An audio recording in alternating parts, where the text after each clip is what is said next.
I said to you, you know, when I first met you, I was introduced to you through Wendy Cohen, my co-producer, and I got to take a look at some of the work that you were doing and got to check out some of your podcasts that you have, which is a fantastic podcast, Dropping Gems. Thank you.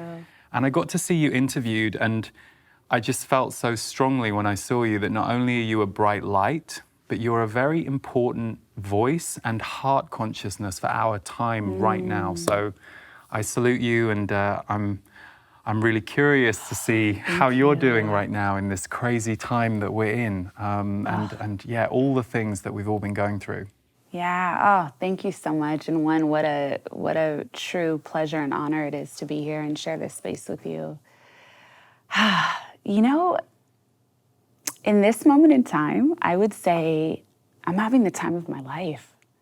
I really feel that there is this energetic potential that is available to us in this moment with some of the extremes that we're experiencing, and we're making these collective shifts in really every category of the human experience, but specifically in the dismantling of all separateness and all systems of oppression.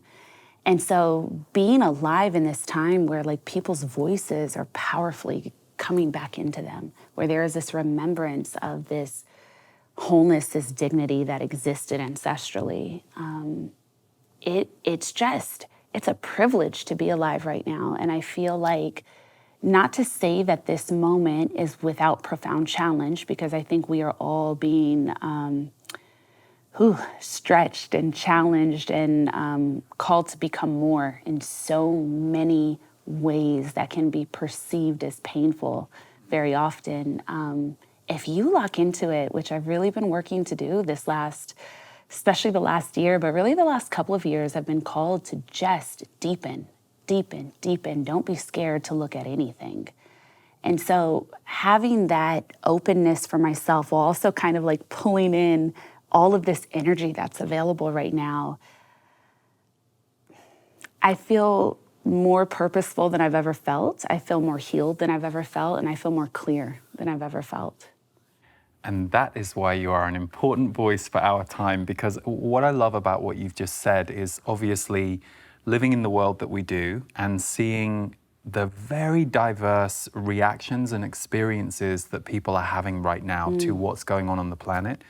I think the common consciousness is to go down, or to get sucked into fear, or to go into the we're doomed side of things, which unfortunately will only ever create doom.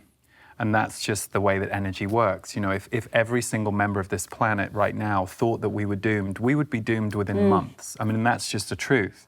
So it's not to say just overly, whitewash everything with positivity, because that's no good either. But what I love that you're speaking to, because it's a truth that I experience, is the amount of consciousness and light that's coming through right now doesn't just have to do what it's doing, which is illuminating all the dark. It can also help us transform the dark. And if you can only do that inside you, it will have a ripple effect on some of the dark that we're seeing outside ourselves that perhaps isn't transforming as quickly as we would like, which of course is the trap. You know, you just sit at the outside world and go, oh my God, it's all, you know, and then you're just a spectator to something rather than part of it. So I love that you're bringing that through, because that message right now is more needed in consciousness than most of the other messages that we're seeing on the planet.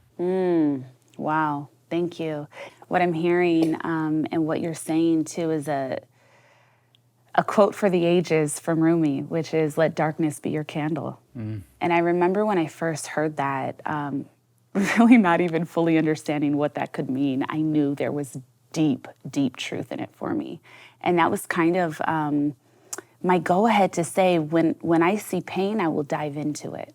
You know, when I see darkness, I will run to it.